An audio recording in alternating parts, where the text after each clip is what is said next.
بسم اللہ الرحمن الرحیم۔ السلام علیکم، میں ہوں نالین محمد اور آپ دیکھ رہے ہیں پروگرام لائیو ود نالین محمد۔ پنجاب پاکستان کا ایک ایسا پروونس ہے جسے پاکستان کا دل کہا جاتا ہے۔ اس پروونس کو ڈفرینٹ ایریاز میں ڈیوائیڈ کیا گیا ہے۔ فار ایگزامپل لاہور، گوجرانوالا، اکاڑا، ساہیوال، ملتان اور دیپال پور۔ ان ایریاز میں ٹائم ٹو ٹائم اہل علم و فن اور قابل حضرات یہاں آ کر آباد ہوتے رہے اور اس ایریا کو علم و فن، ادب و فلسفہ اور حکمت و دانش سے ڈیکوریٹ کیا۔ دیپال پور بھی انہی ایریاز میں سے ایک ہے۔ انفیکٹ دیپال پور کو پاکستان کے انتہائی قدیم سٹیز میں کنسیڈر کیا جاتا ہے۔ دیپال پور سٹی کی فاؤنڈیشن قبل مسیح راجہ دیپال راجپوت نے رکھی۔ یہاں موجود قلعہ، مندر اور سرائے پریویس شان و شوکت کی سٹوری سنا رہے ہیں۔ ہسٹری میں دیپال پور ایک ملٹری پوسٹ کی حیثیت سے فیمس ہوا۔ 13 اور 14 سینچری میں سلطنت کے ڈیفنس میں ایک امپورٹنٹ کردار ادا کیا۔ یہاں کا حکمران محمد تغلق تھا۔ امیر خسرو کو اسی قلعہ میں قید کیا گیا۔ قلعہ دیپال پور نے سکندر یونانی کے قدم روکے۔ دیپال پور میں ایک مندر بھی ایگزسٹ کرتا ہے۔ اس مندر سے ایک روایت بھی منسوب ہے۔ کہا جاتا ہے کہ راجہ دیپا چند کے بیٹے لال راج کو اس کی اسٹیپ مدر رانی نے بد دعا دی کہ جاؤ تم زمین میں غرق ہو جاؤ۔ لال راج ایک کم سن بچہ تھا۔ وہ کھڑا کھڑا زمین میں دھنسنا شروع ہو گیا۔ یہ دیکھ کر رانی پریشان ہو گئی اور اسے پکڑنا چاہا، لیکن اس کے ہاتھ صرف بچے کے بال ہی آ سکے۔ بچہ زمین میں زندہ دفن ہو گیا۔ راجہ دیپا چند کو جب اس میٹر کا پتہ چلا تو اس نے اپنی بیوی رانی کا مرڈر کر دیا اور اپنے بیٹے لال راج کی یاد میں ایک مندر کنسٹرکٹ کیا۔ اس مندر کے کھنڈرات آج بھی ایگزسٹ کرتے ہیں۔ مغل حکمران دہلی اور لاہور کے درمیان جب ٹریول کرتے تو دیپال پور میں ہی سٹے کرتے۔ ان 1518 شہنشاہ اکبر اپنے بیٹے شہزادہ سلیم کے ہمراہ حضرت بابا فرید الدین گنج شکر کے دربار پر حاضری کے لیے تشریف لائے تو دیپال پور ہی سٹے کیا۔ معزز ناظرین، دیپال پور میں جہاں علمی، ادبی، سماجی اور ثقافتی ہسٹری کا سرمایہ ایگزسٹ کرتا ہے، وہاں دیپال پور کے پولیٹیشنز اپنی الگ ریکگنیشن رکھتے ہیں اور ان سب میں بلند نام راؤ فیملی کا ہے، جنہوں نے کئی دہائیوں سے اس ایریے کی خدمت میں کوئی کسر اٹھا نہیں رکھی۔ آج میرے ساتھ ایک بہت ہی ہیومن لوننگ اور سینسیٹیو پرسنالٹی تشریف فرما ہیں، جنہوں نے پولیٹکس کو عبادت سمجھ کر اپنایا اور اپنے حلقہ میں ہی نہیں بلکہ ملک بھر میں اپنی شرافت، صداقت، اعلیٰ ظرفی کی بنیاد پر جانے اور پہچانے جاتے ہیں۔ کسی انٹروڈکشن کے محتاج نہیں۔ آج ہمیں عزت بخشی اور اپنا پریشیس ٹائم ہمیں دیا جناب راؤ محمد اجمل خان صاحب نے، رکن قومی اسمبلی NA 143، چیئرمین قائمہ کمیٹی فار فوڈ۔ راؤ صاحب، آپ کو پروگرام لائیو ود نالین محمد میں ویلکم کرتا ہوں۔ آپ کا بہت بہت شکریہ، آپ نے اپنی مصروفیات میں سے وقت نکالا۔ راؤ صاحب، کیا حال ہے؟ آپ کیسے ہیں؟ الحمدللہ، میں نالین محمد کا بہت مشکور ہوں کہ جواں سا اینکر آج مجھے عزت افزائی دے رہا ہے کہ میرا انٹرویو لے رہا ہے۔ میں اپنی اس جو زندگی ہے اس میں یقیناً اپنے تمام تر اللہ کی کرم نوازی سے، اور پہلے تو ماہ سیام جو ماہ رمضان ہے اس کے لیے لوگوں کو مبارکباد دیتا ہوں کہ اللہ تعالیٰ ہمیں ان دعاؤں کا موقع دیا، اور جو اتنی بڑی مشکلات اس ملک میں نازل ہوئی ہے وبا، اسے ان ماہ سیام کے دنوں میں دعا سے اللہ تعالیٰ اپنی رحمتیں نازل کرے گا اور ہماری اس وبا سے جان انشاءاللہ تعالیٰ چھوٹے گی۔ راؤ صاحب، آپ کو اور معزز ناظرین، آپ کو رمضان المبارک کی خوشیاں مبارک ہوں۔ راؤ صاحب، آپ نے اپنی بیسک ایجوکیشن کہاں سے حاصل کی؟ آئی وانٹ ٹو نو، آپ نے کس انوائرمنٹ میں اور کس پیشن سے تعلیمی سفر کا آغاز کیا؟ میں نے پرائمری اپنی ابتدائی تعلیم جو تھی وہ اکاڑا سے کی، پھر علی گڑھ پبلک اسکول لاہور میں 5th میں چلا گیا۔ 69 میں نے وہاں سے میٹرک کیا۔ 69 میں FC کالج جو فارمنائٹ کالج تھا اس میں چلا گیا۔ وہاں سے 73 میں نے اپنی 4 میں اپنی گریجویشن کی، اور اس کے بعد میں والد صاحب کو 74 میں دل کا عارضہ ہو گیا تھا، پھر میں نے آ کے ان کو اسسٹنٹ شروع کر دی اور میں دیپال پور اپنی زمینوں پہ آ گیا۔ کیا آپ کو ٹیچرز پنش بھی کیا کرتے تھے؟ جی یقیناً اس وقت ماں باپ سے زیادہ جو عزت اور احترام اور ادب قائم رکھا جاتا تھا وہ ٹیچر کا تھا، اور ٹیچر کا اس وقت مقام اور اس کی جو رہنمائی تھی اس میں ایک اتنا بڑا ایک ابتدائی آپ کی پرورش تھی کہ جس سے ٹیچر سے جو خوف تھا وہ یقیناً آپ کی کامیابی کا راز تھا۔ According to my knowledge, Rao Muhammad Afzal Khan ایک بہت بڑی پولیٹیکل پرسنالٹی تھے جن کی شرافت، صداقت اور اعلیٰ ظرفی کے چرچے تھے۔ ہم چاہیں گے کہ آپ ہماری ینگ جنریشن کو ان کے بارے میں بتائیں۔ راؤ محمد افضل خان صاحب 52 میں آ کے یہاں پہ آباد ہوئے، اور جو ہماری زمین بیکانیر اسٹیٹ سے آئی تھی وہ ونجھل نام کے گاؤں میں وہ زمین ہمیں الاٹ ہوئی، جس کا نام پھر ہمارے پردادا کے نام پہ جو مظہر علی خان تھے اس کے نام پہ رکھا گیا۔ 54 میں انہوں نے پہلا ٹریکٹر ایران سے منگوایا اور یہاں کا لوگوں کو ایک ایگریکلچر کی جو انوویشن تھی یا نئی جدت تھی اس سے متعارف کروایا۔ پہلے بیلوں سے چلتے تھے، پانی نکلتا تھا، کنویں سے پانی نکلتا جس کی پرفارمنس 2 ایکڑ 4 ایکڑ کے قریب ہوتی تھی۔ جب وہ اپنا ٹریکٹر آیا تو ہل بھی بیلوں سے چلتے تھے، پھر ٹریکٹر آیا تو ایک لوگوں نے اس جدت کو دیکھا کہ، اور پھر 55 میں انہوں نے میاں شریف صاحب نے ایک کالے تیل کا انجن بنایا جو انہوں نے خریدا اور ایک ٹیوبویل لگایا جس سے جو نیچے سے پانی نکالتا تھا، اور یہاں سے اپنی ذمہ داری کو ایک جدت دی۔ جب ذمہ داری میں اپنا ایک مقام بنایا اور لوگوں کو یہ پیغام دیا کہ رزق حلال کمانا سیکھو اور لوگوں کو عزت نفس دینا سیکھو، یہ ایک ابتدائی ان کا منشور تھا یا ایک سلوگن تھا یا ایک ارادہ تھا جس میں اللہ تعالیٰ نے کامیابی دی، اور ذمہ داری کو زراعت کو جو دیپال پور 1960 سے پہلے ایک پسماندہ ترین تحصیل تھی، الحمدللہ اپنی محنت سے اس کو پاکستان کی سب سے زراعت میں نمبر 1 تحصیل بنایا۔ واو۔ اس میں ان کی بہت ساری اپنا محنتیں تھیں، یقیناً اس معیار کی محنت تو ہم نہیں کر پائے، لیکن ہم نے ان کی تمام جو افکار تھے، جو ان کے نظریے تھے، جو ان کا ایک ارادہ تھا، جو ان کا منشور تھا، اس کو قائم رکھنے کی کوشش کی۔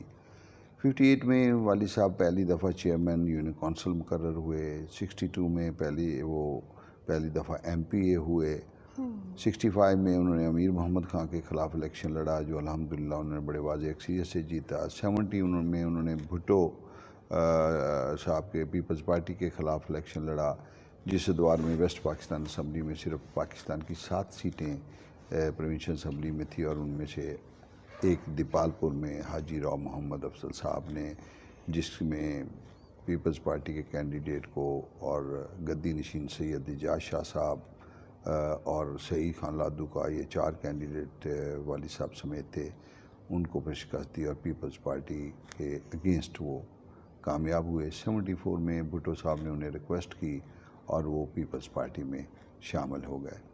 74 سے پیپلز پارٹی میں وہ 88 تک رہے، لیکن 83 میں وہ ممبر مجلس شورا کے ممبر بنے، اور ضیاء الحق صاحب سے ساہیوال ڈسٹرکٹ میں تحصیل اکاڑا، پاک پتن اور دیپال پور تحصیلیں تھیں، پھر ضلع اکاڑا بنوایا، اور ضلع اکاڑا 83 میں یہ ضلع کی بنیاد رکھی، اور اس میں نالا، دیپال پور اور اکاڑا تحصیل پہ یہ محیط ضلع بنایا۔ 88 میں ان کا ایک الیکشن جو میرا ایک یادگاری الیکشن ہے، کیونکہ میرے یہاں آنے کے بعد وہ پہلا بڑا الیکشن تھا جس میں بہت سارے سیاسی یہاں کے جو عمائدین تھے وہ سب ایک طرف تھے، اور ان لوگوں نے خاص طور پہ میاں منظور بٹو صاحب نے میاں نواز شریف صاحب کو یہاں پہ الیکشن کے لیے بلایا کہ راؤ افضل صاحب کے مقابلے میں ہمیں امیدوار نہیں مل رہا، اس سازش کا میں وہ کامیاب نہ ہو سکے اور یہاں کے لوگوں نے جیسے 70 میں حاجی صاحب کو پیپلز پارٹی کے خلاف وہ کامیابی دی تھی، ایسے ہی پھر 88 میں میاں نواز شریف صاحب کے مقابلے میں انہیں یہ کامیابی دی اور ایسے ان کا سفر سیاسی جاری و ساری رہا۔ 98 تک وہ زندہ رہے، 98 میں ان کی ڈیتھ ہو گئی۔ انہوں نے بہت سارے کالجز، بہت سارے سکولز، بہت سارے یہاں پہ روایات جو سیاست میں ایک جاگیرداری نظام تھا دیپال پور کا، اس کو یکسر بدلا اور پھر عزت نفس لوگوں کو دی اور انہیں ایک رزق حلال کمانے کا طریقہ سکھایا۔ یہی منشور ان کی ڈیتھ کے بعد ہم نے بھی اپنانے کی کوشش کی اور لوگوں نے، اس دیپال پور کے لوگ اور میرے حلقے کے لوگ اور دیپال پور تحصیل کے لوگ یقیناً محنت کرنے والے، اور اگر آپ میں سیاست میں عبادت سمجھ کے سیاست آپ کریں اور سیاست کو کاروبار نہ بنائیں تو ضرور ایوارڈ دیتے ہیں۔ میں تمام ناظرین کا شکریہ ادا کرتا ہوں جنہوں نے ہمیں جوائن کیا۔ پلیز پروگرام کو زیادہ سے زیادہ شیئر کریں اور کمنٹ بھی کریں۔ راؤ صاحب، آپ نے اپنی پولیٹکس کا آغاز کہاں سے کیا اور یہ سفر کیسا رہا؟ میں نے ان کی زندگی میں 97 میں ایک پیپلز پارٹی کے فورم سے ایک الیکشن لڑا جس میں مجھے 17,000 ووٹ ملے۔ اس وقت میرے مقابلے میں یقیناً میاں منظور وٹو صاحب، رو کیسر صاحب الیکشن لڑ رہے تھے۔ میں نے وہ الیکشن، ابتدائی الیکشن تھا، یہاں پہ کوئی کینڈیڈیٹ موجود نہیں تھا پیپلز پارٹی کا، اس سے اپنی سیاسی اس کا ابتدا کی، سفر کی اور پھر اپنی محنت جاری رکھی۔ 98 میں والد صاحب کا انتقال ہو گیا۔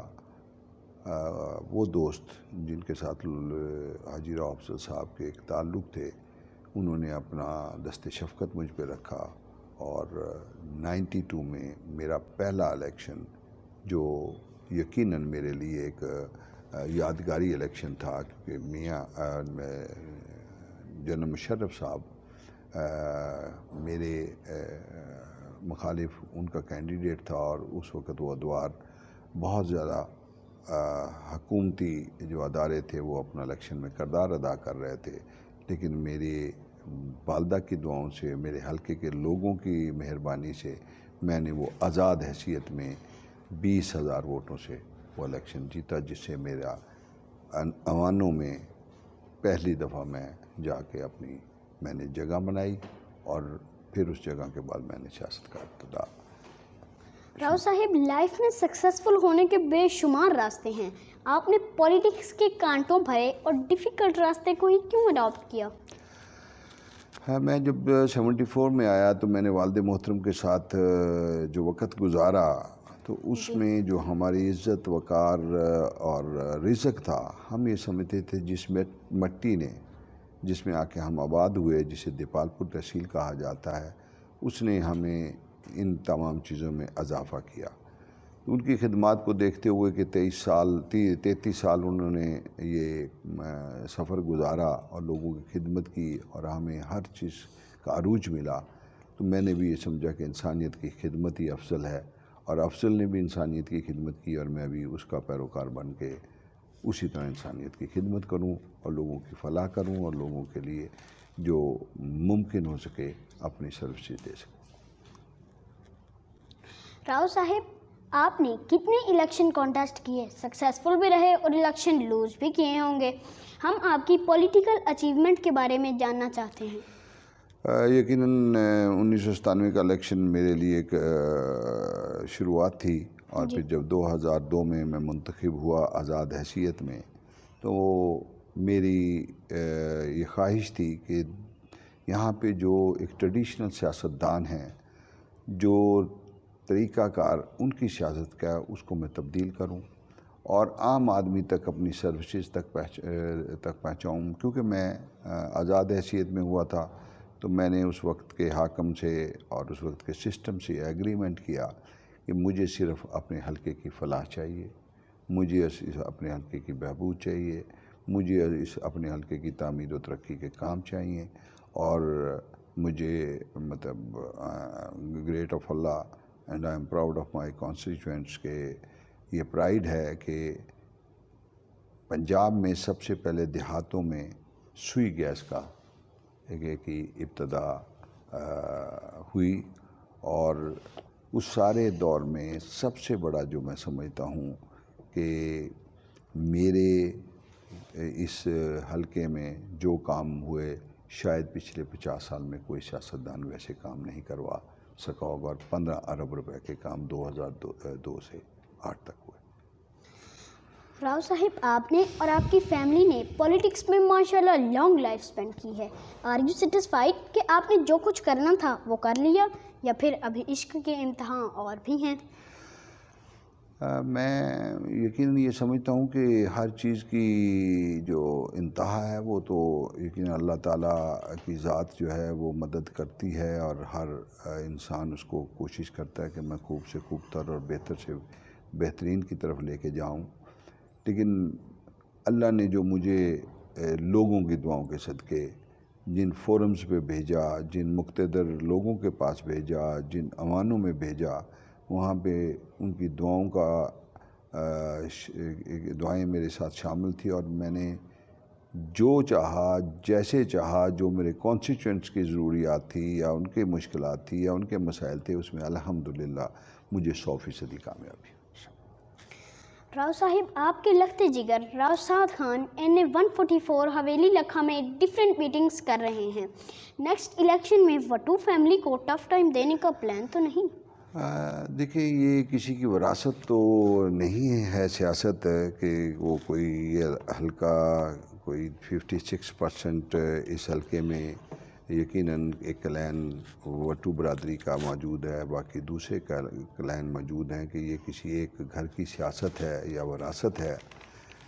لیکن کیونکہ اس پورے پاکستان میں اور خاص طور پہ ضلع اوکاڑہ میں ہمارے خاندان کی بہت پولیٹیکل سروسز ہیں، اور سوشل ویلفیئر کا کام ہم لوگوں نے کیا، وہ ایجوکیشن سیکٹر میں کیا، وہ تعمیر و ترقی میں کیا، وہ الیکٹریسٹی میں کیا، وہ سوئی گیس میں کیا، وہ روڈز میں کیا، جو بھی لوگوں کی ضروریات زندگی میں کام آنے والی چیزیں ان کی لیے ہم نے کوشش کی۔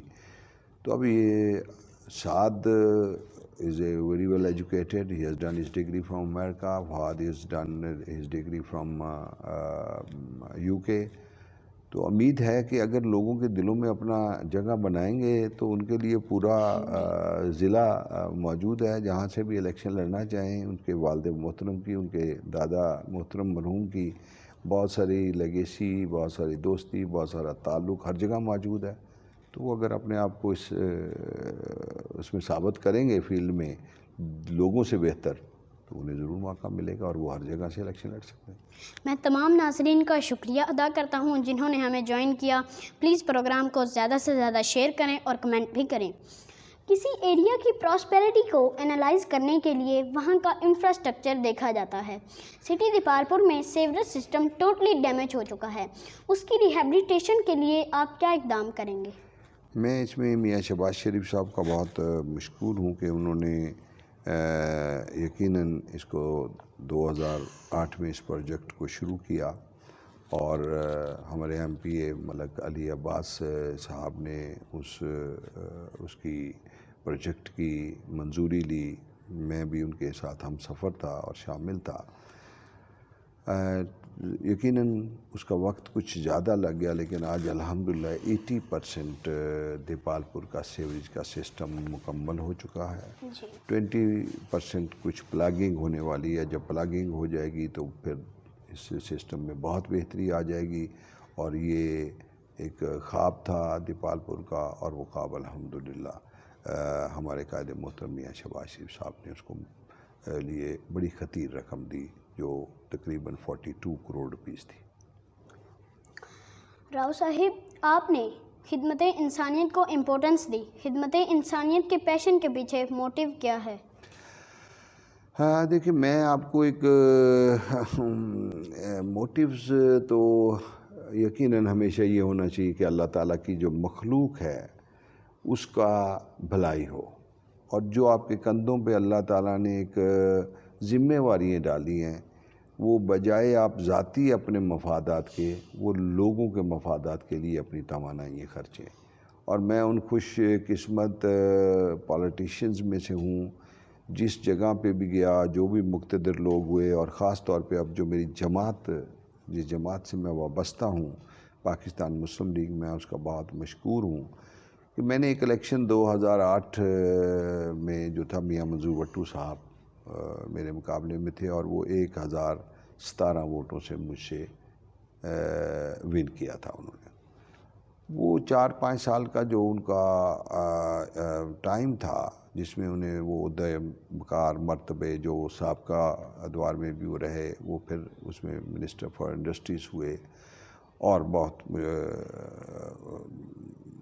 مقتدر جگہوں پہ وہ ان کی ایک پہچان تھی، لیکن انہوں نے اس علاقے کی خاص طور پہ کوئی خدمت نہیں کی۔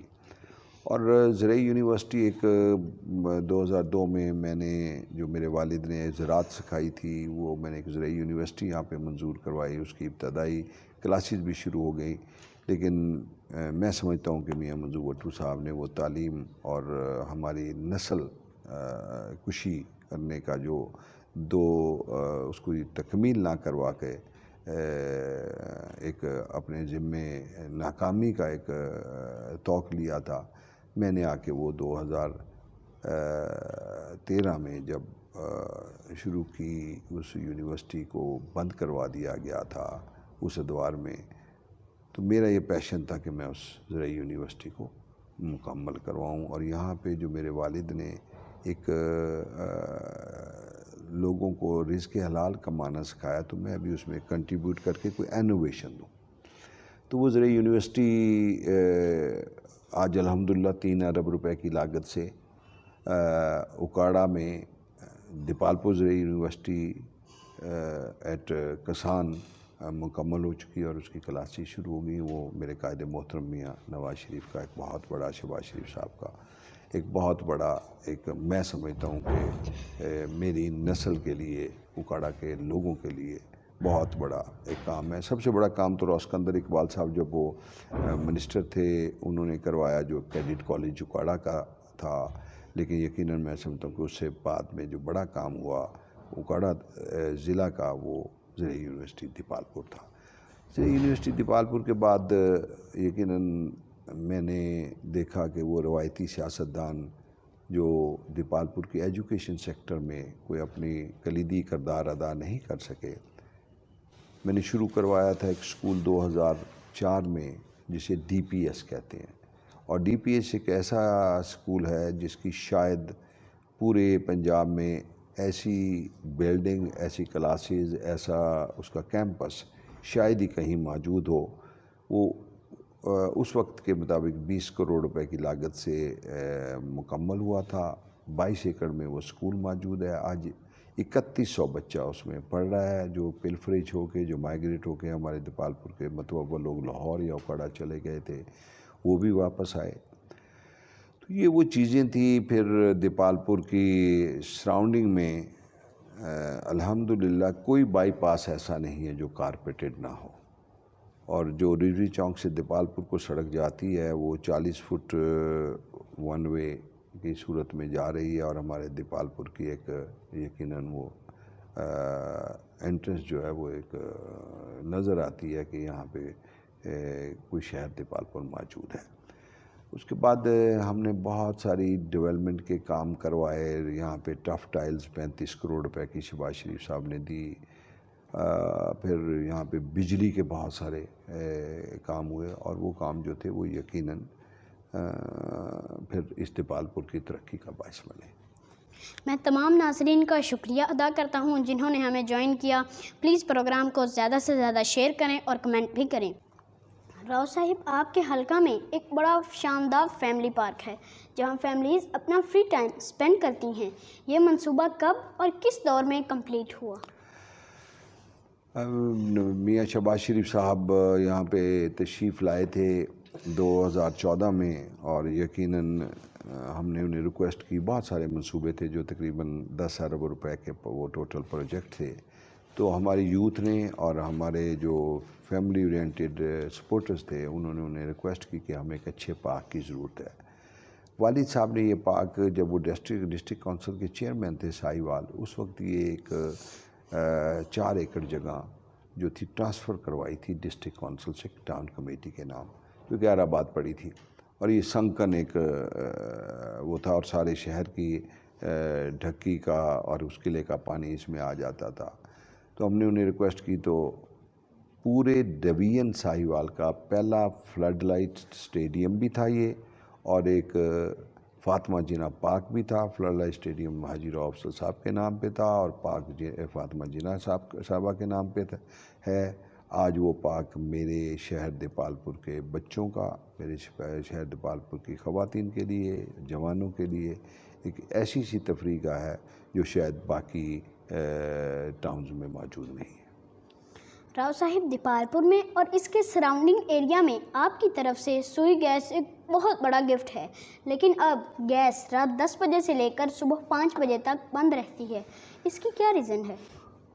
میں گزارش کروں گا کہ سوئی گیس کی ابتدا تو تحصیل دیپال پور میں نے ویلیجز میں جب اس کی ترسیل شروع کی تو حویلی میں گیس موجود نہیں ہوتی تھی، نہ ہی بصیر پور میں گیس موجود تھی۔ تو میں یہ گیس چرستہ میاں خان تک لے گیا، اور یہاں سے میں یہ بھومن شاہ تک لے گیا، اور پھر آنے والے وقت میں وہ یقیناً حویلی تک بھی پہنچی۔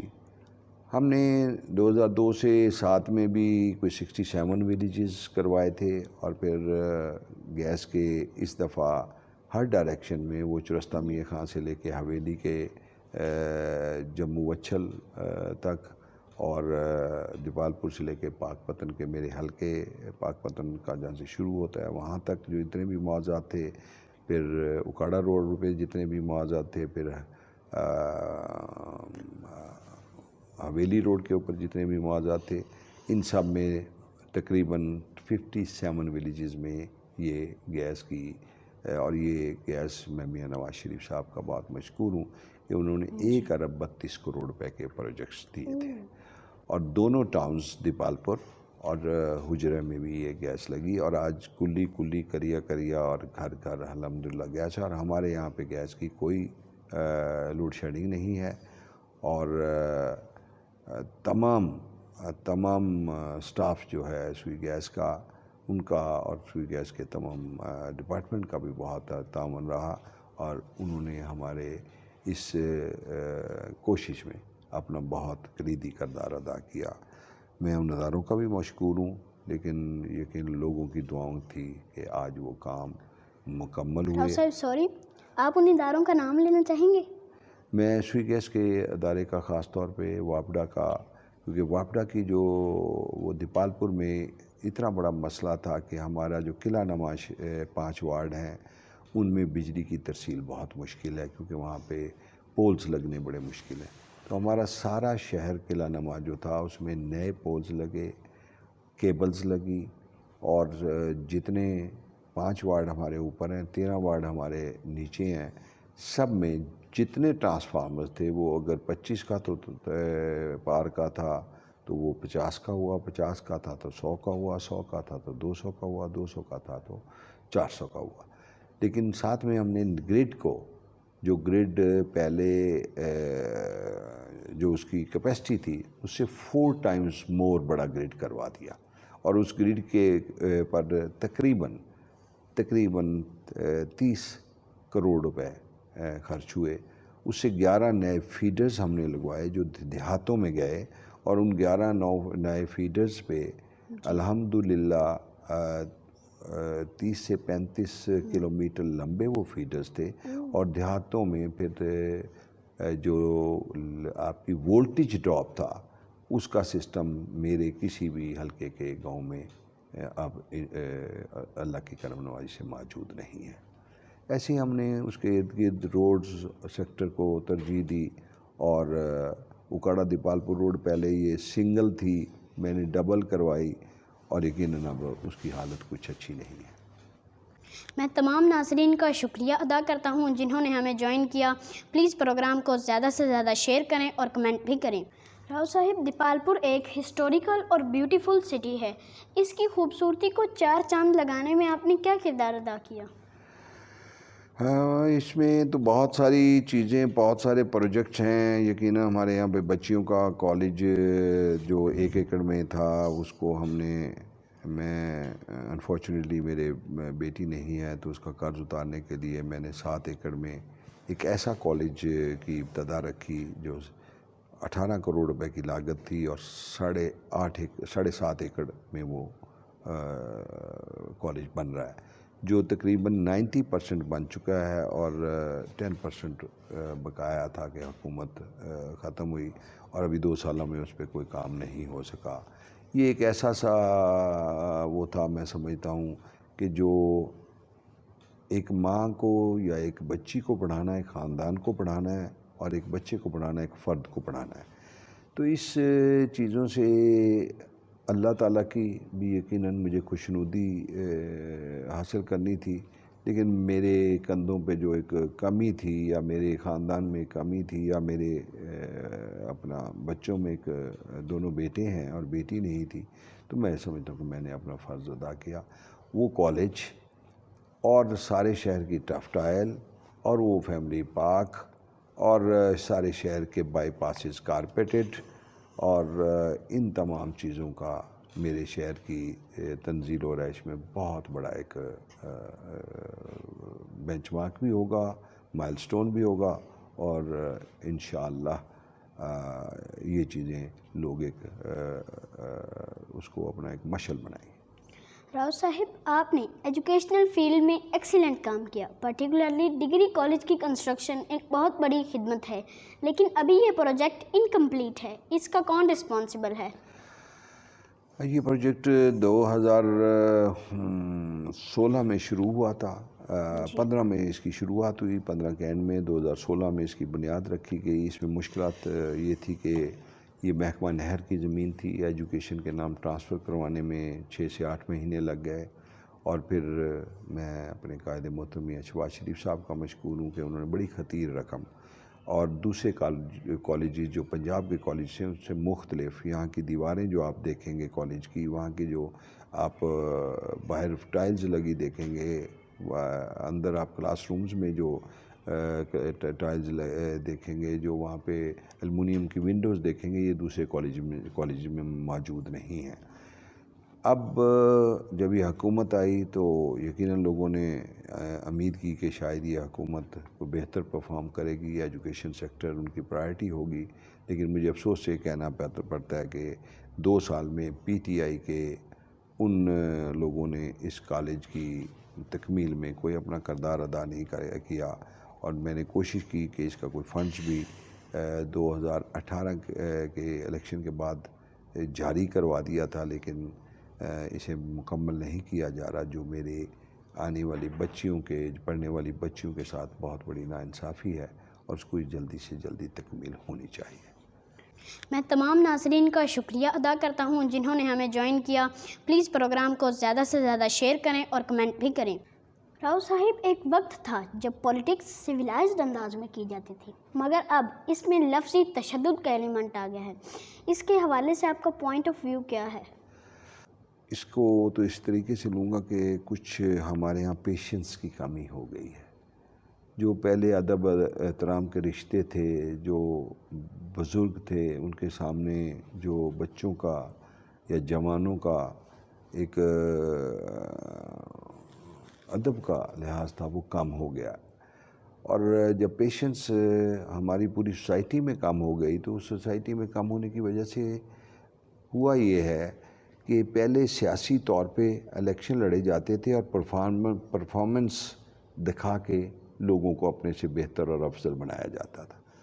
اب سیاست میں کچھ ریونجفل جو منفی وہ آیا ہے، جو لوگوں کو ٹیز کر کے، لوگوں کو ناجائز مقدمات میں انوالو کر کے، لوگوں کو بلیٹل کر کے، لوگوں کو عزت نفس مجروح کر کے اور اپنے آپ کو سبقت دلانے کی کوشش کی جاتی ہے۔ وہ پی ٹی آئی کا جو ایک رول ہے، میں اسے سمجھتا ہوں کہ انہوں نے سیاست کی اس روایات کو، اور خاص طور پہ سوشل میڈیا کا جو اب رول ہے، جو بہت بڑا رول ہے، اور اس میں جس طریقے سے مخالفین کی تضحیک اور تذلیل کی جاتی ہے، یہ ایک بدنما دھبا ہوگا پی ٹی آئی کی حکومت کا، اور اس کے جانے کے بعد لوگ اس کا بدلہ ضرور اتاریں گے۔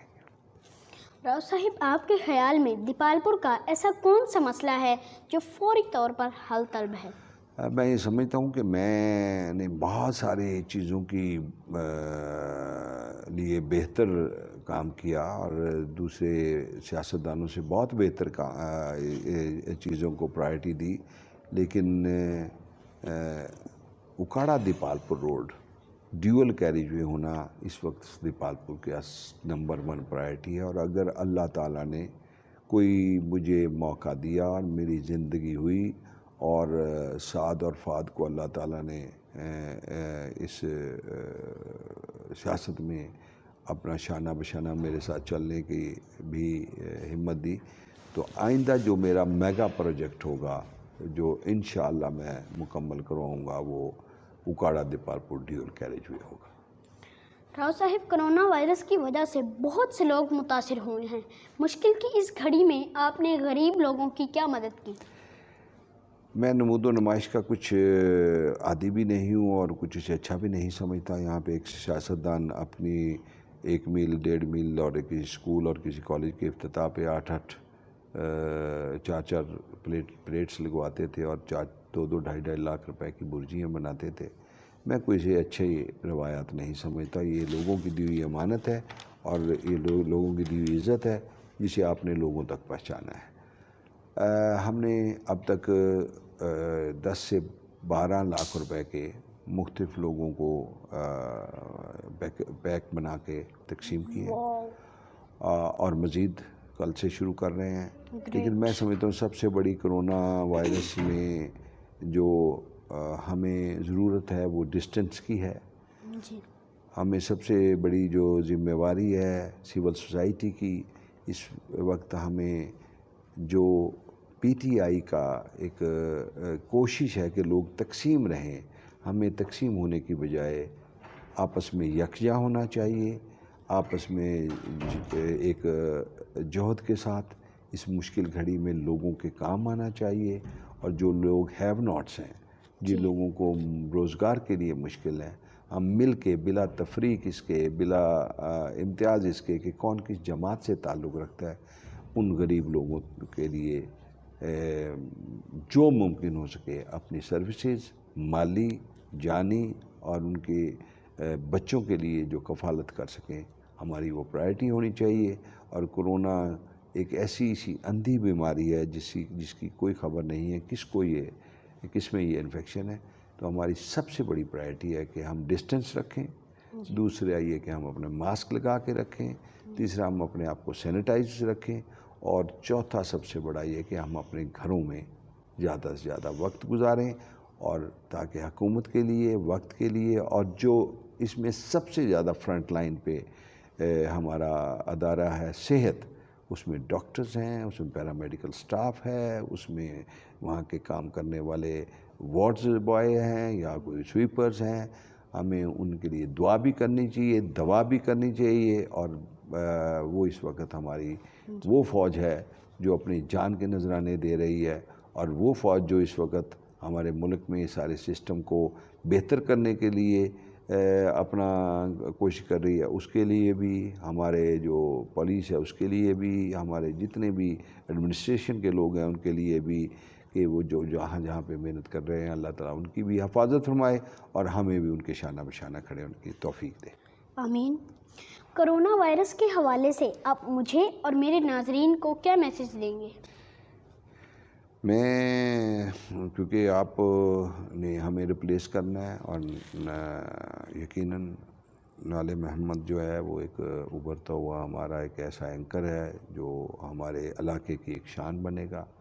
ہم نے جو سیاست میں جگہ اپنی بنائی ہے اسے اللہ تعالیٰ میڈیا میں، پرنٹ میڈیا میں، الیکٹرانک میڈیا میں، سوشل میڈیا میں انشاءاللہ وہ آنے والے وقت کے بہت بڑا ایک وہ ہوگا۔ تو اس کی وساطت سے یہ میں آپ تک پیغام دوں گا کہ ہمیں سب سے پہلے اپنے گھروں میں محفوظ رہنا چاہیے، نمبر 2 ہمیں ڈسٹنس کرنا چاہیے، نمبر 3 ہمیں غریب کی مدد کرنی چاہیے، اور نمبر 4 ہم سب کو اکراس دی بورڈ مل کے اس ملک کے لیے اس وقت اتحاد کی ضرورت دکھانا چاہیے، اور اس میں سب کو یہ ذمہ واریاں دینی چاہیے کہ اگر ہاتھ دھونے سے آپ کی وہ کرونا وائرس کی وہ کم ہو سکتی ہے تو ہمیں ہاتھ بھی اپنے دھونے چاہیے. ہمیں جب اکٹھے ہم کسی محفل میں اول میں تو محفلیں ہمیں یا کوئی افطاریاں ہمیں یا کوئی ہمیں گیٹ ٹوگیدرز یا کوئی جلسہ یا جلوس یا کوئی وہ نہیں رکھنے چاہیے. اور اگر کوئی ایسی ضرورت ہے بھی تو ہم اپنے آپ کو ایک دوسرے سے ڈسٹنس پہ رکھیں تاکہ وہ وائرل جو ہے دوسرے کو افیکٹ نہ کر سکے. میں اوکاڑا ڈائری کا شکریہ ادا کرتا ہوں. میاں نواز شریف اور ان کی فیملی کا پولیٹیکل فیوچر کیا ہے؟ میں یہ سمجھتا ہوں کہ اگر اس ملک پاکستان میں کسی ایک خاندان نے ڈیڈیکیٹڈلی ڈیووٹڈلی کسی ملک کی خدمت کی ہے تو اس کا نام میاں محمد نواز شریف صاحب اور ان کی فیملی ہے. اور دعا گو ہوں کہ اللہ تعالیٰ انہیں صحت دے اور شہباز شریف صاحب جیسے ایڈمنسٹریٹر کو دوبارہ ہمارے ملک میں خدمت کرنے کا موقع دے اور انشاءاللہ یہ ملک اپنی بہت ساری جو منزلیں وہ طے کرے گا. عمران خان کی گورنمنٹ سے یوتھ کو بہت امیدیں ہیں، کیا وہ ان امیدوں کو پورا کر پائیں گے؟ اس کا جواب بہتر تو آپ کو یوتھ دے گی جس نے اپنے اس وقت کے اپنے سسٹم کو ان امیدوں سے اپنے فیملیز کو اس طرف جانے پہ مجبور کیا. لیکن میں یہ سمجھتا ہوں کہ سب سے بڑا جو میں نے اپنی سیاسی ادوار میں دیکھا ناکام ترین اگر کوئی سربراہ مملکت ہوا ہے تو اس کا نام عمران خان ہے. اور نہ ہی یوتھ کو وہ جابس دے سکا، نہ وہ یوتھ کے لیے روزگار دے سکا، نہ ہی وہ گھر بنا کے دے سکا، نہ ہی وہ پراسپیرٹی کر سکا، نہ کوئی انڈسٹری کو ترقی دے سکا، نہ کوئی ذمہ دار ایگریکلچر کے لیے کچھ کر سکا. Agriculture is a backbone of our country. ہمارے ایگریکلچر بہت مشکلات میں ہے. تمام چیزوں کو جن میں اس کے مفادات ہیں، یہاں پہ چینی سکینڈلز، آٹا سکینڈلز، گندم سکینڈل آئے، ابھی تک اس کے اوپر کوئی وہ نہیں ہوئی. جو اپنے آپ کو پارسا کہتے ہیں، سابقہ حکومتوں کے لوگوں کو سابقہ جو حکمران تھے ان پہ تنقید کی جاتی ہے. لیکن آج وہ وقت ہے کہ ساتھی جو ارد گرد بیٹھے ہیں وہ کمال کرپشن میں وہ ہیں، اور وہ جتنے کمال کرپشن میں وہ لوگ انوالو ہیں اتنے وہ باکمال ہیں. اور ان کے عزت اور وقار اور مرتبے اور وہ کیبنٹ جن کیبنٹوں میں ان الیکٹڈ لوگ نہیں بیٹھتے وہاں پہ وہ بیٹھتے ہیں. تو میں سمجھتا ہوں اس سے بڑی ناکامی یوتھ کی امیدیں جو تھی ان پہ بھی پانی پھرا ہے، اپنے جو ان کے سلوگنز تھے ان پہ بھی پانی پھرا ہے. اور ہم دعا گو ہیں کہ جلد سے جلد اس ملک کے اچھی باغ ڈور کسی اچھے لوگوں کے ہاتھ ہو جائے. دیپال پور کی یوتھ کو وہ گر بتا دیں تاکہ وہ بھی آپ کی طرح سکسیسفل لائف سپینڈ کر سکیں. محنت، جی، ایمانداری، جی، پیشن، اور اپنے آپ کو ایک ایسا آئیڈیل بنائیں جسے لوگ فخر کر سکیں کہ وہ آپ ان کے نمائندے ہیں یا آپ ان کے شہر کے لوگ ہیں. آپ کی نظر میں پاکستان کا فیوچر کیا ہے؟ پاکستان کا فیوچر کیونکہ یہ ایگریکلچر بیسڈ کنٹری ہے، دنیا میں سب سے زیادہ جو آنے والے وقت میں جو ایگریکلچر بیک گراؤنڈ کے لوگ ہوں گے یا ایگریکلچر بیسڈ اکانومی ہوگی وہ بہت ترقی کریں گے. اور پاکستان آپ کو نظر آئے گا آنے والے وقتوں میں کہ دنیا میں ایک بہت بڑی پہچان بنا ہے. اور میں سمجھتا ہوں کہ اس میں چائنا ہمارا جو دوست ہے، جو ہمارا پڑوسی ملک ہے، ہمیں ان کے جو ہمالیہ سے بھی اونچی ایک تعلق ہے، ہمارا دوستی ہے. اور اسے اپنے تمام سسٹم اور نظام میں جو وہ ہر ہماری مشکلات میں مدد کرتے ہیں، اپنی دوستی کو اور اسٹرینتھن کرنا چاہیے. اور وہ جو ملک دنیا میں اب آنے والے وقت میں ایک سب سے بڑی اکنامک پاور بننے جا رہا ہے، اس سے استفادہ بھی حاصل کرنا چاہیے اور ان کے ساتھ ہمیں اپنی دوستی کو مزید بڑھانا چاہیے.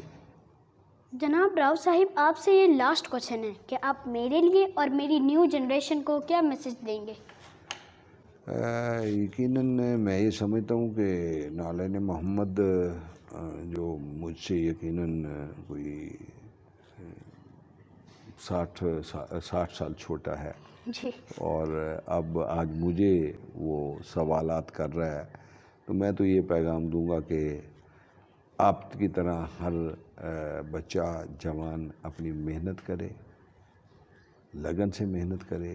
اس ملک پاکستان، اس مملکت نے لوگوں کو ہر عزت وقار اور رزق دیا ہے. جی اگر اس میں وہ محنت کرے گا تو ایک ناموری بھی پائے گا، اور اس ملک کی خدمت میں جو حصہ ڈالے گا اس سے ایک یقیناً جو میاں محمد یاسین وٹو صاحب جیسے، حاجی راؤ محمد افضل صاحب جیسے لوگ جو ایک بینچ مارک چھوڑ گئے ہیں، آج آپ کی نسل اس کو مزید بڑھائے گی.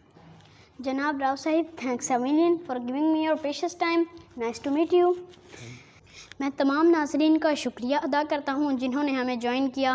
پلیز پروگرام کو زیادہ سے زیادہ شیئر کریں اور کمنٹ بھی کریں. معزز ناظرین، اگر آپ میری مزید ویڈیوز دیکھنا چاہتے ہیں تو میرے یوٹیوب چینل نلین محمد آفیشیل کو سبسکرائب کریں اور بیل آئیکن کو بھی دبا دیں تاکہ میری آنے والی ویڈیوز کا نوٹیفیکیشن سب سے پہلے آپ کو ملے. میں نلین محمد آپ سے اجازت چاہوں گا. اللہ حافظ.